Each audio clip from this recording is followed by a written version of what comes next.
X की कीमत 500।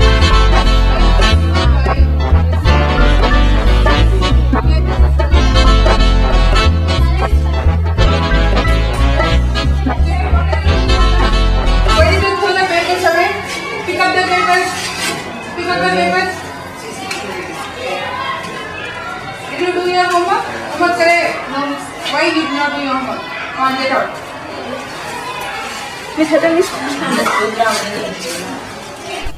ये एक बच्चों की मिसाल है जिसमें इंसान पढ़ाई के लिए दबाव डाल रहे हैं और उम्मीद रखते हैं कि बच्चा ग्रेड्स, रैंक्स, डिस्टिंक्शन लेकर आएगा। बच्चों के टैलेंट्स देखे ही नहीं जाते, समझा ही नहीं जाता। बच्चों के टैलेंट्स को मुकम्मल तौर पर भूल गए हैं। हाँ, मुझे गेम्स में बिल्कुल इंटरेस्ट नहीं है। मैं अपने गेम्स पेन, पेंसिल, बुक से खेल लेती हूँ। मुझे को-करिकुलर एक्टिविटीज़ में कोई इंटरेस्ट नहीं है। डांस इसलिए पसंद है कि मैं एक बहुत बड़ी एक्ट्रेस बनना चाहती हूँ, इसलिए मुझे डांस बहुत पसंद है। क्या तुम्हारे पेरेंट्स तुम्हें डांस करने से रोकते हैं? हाँ, पहले तो बहुत बार रोकते थे, लेकिन अब मेरा परफॉर्मेंस देखकर तो अब मुझे कुछ भी नहीं कहते। ड्राइंग तो एक इमेजिनेशन का काम है। बस आंख बंद किया, कुछ सोचा और ड्रा कर दिया। मैं समझता हूँ कि ड्राइंग जैसा कोई आसान काम नहीं है। बच्चे जो है वो फ्रेश रहते, फ्रेश माइंड से रहते। वो बच्चों में कुछ ख्याल है, कुछ सोच और कुछ दुख की बात है, खेल है उनमें, सब भी है उनमें बच्चों में। लेकिन वो उनके जो दिमाग में जो है वो पहले मैं बाहर निकालने की कोशिश करता हूँ ड्राइंग रूप में। ड्रामा, डांस जैसे बच्चों में छुपे हुए पुरजोर सलाहियतों को हमें बाहर निकालना होगा। ज्यादातर देखा गया है कि बच्चे तालीमी मैदान के अलावा दूसरे मैदानों में इंटरेस्ट देते हैं, पर क्या लोग उसे उभार रहे हैं? जरूर, मेरा तो मानना है कि जो बच्चे कल्चरल एक्टिविटीज में मेहनत करते हैं वही बच्चे आगे बढ़कर अपना टैलेंट बता सकते हैं।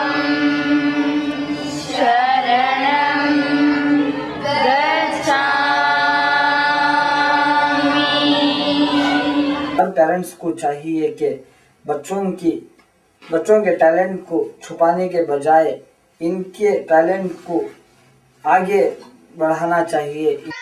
बच्चों की उमंग को हम कैसे मालूम कर सकते हैं? चलिए उन्हीं से पूछते हैं कि वो क्या साबित करना चाहते हैं। Teacher, actors, artist, miss India, pilot. उनके पास बहुत सारी खूबियाँ हैं, इतनी सलाहियतें हैं कि बच्चा पढ़ लिखने के अलावा वो खेल के मैदान में वो दूसरी और कई ऐसी जगह हैं वो आगे बढ़ सकता है। उसमें बहुत अच्छी सलाहियतें बच्चों में होते हैं। एक टीचर को, एक उस्ताद को इसकी पहचान होना बहुत ज़रूरी है। कल्चरल एक्टिविटीज़ की तरह फिजिकल एक्टिविटीज़ का भी होना ज़रूरी है और ये सब एक्सरसाइज, गेम से मुमकिन है। लिहाजा जिस्म और दिमाग के बैलेंस को बरकरार रखने के लिए स्पोर्ट ज़रूरी है। इसका मतलब ये नहीं है कि पढ़ाई की तरफ से तवज्जो हटा दें, बिल्कुल नहीं। रखते हो अगर होश तो इस बात को समझो, तुम शहद की मक्खी की तरह इल्म को ढूंढो। इल्म ही बच्चों को एक बेहतर मुंतजिम करता है, मगर ये सब बच्चों का इंटरेस्ट पढ़ाई की तरफ दिखाने से मुमकिन है।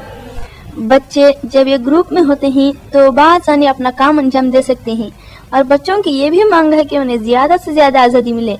उसका मतलब क्या है? चलिए फिर से एक बार उन्हीं से सुनते हैं। इंडिपेंडेंस क्या है? इंडिपेंडेंस मेरा पैदाइशी हक है। कैसे हासिल करोगे? ब्रिटिशर्स से लड़कर। इंडिपेंडेंस है तो आप क्या करोगे? इस स्कूल को मैं फिल्म स्टूडियो बना दूंगी। इंडिपेंडेंस नहीं है तो क्या करोगे? अगर आप हमारे पास इंडिपेंडेंस नहीं है तो हम गांधी जी का रूल और नॉन वायलेंस अपनाकर इंडिपेंडेंस हासिल करेंगे। जब हर बच्चा पढ़ लिख कर अपने कदम पर खड़ कर कहे कि I am a responsible citizen of our country, तब इंडिपेंडेंस देना चाहिए। हम बच्चों के मुताल्लिक क्या सोच रहे हैं? क्या हम उनके तमाम एहसास जान रहे हैं? हम ही उनकी भार का एक सहारा हैं या फिर उनकी गिरावट का सबब? ये बेहतर होगा कि इन तमाम सवालात को हम अपने आप से पूछें और फिक्र सोच से अपनी जिम्मेदारी थामें। ऐसा ना हो कि उनका आने वाला कल हम अपने ही हाथों से भून दें।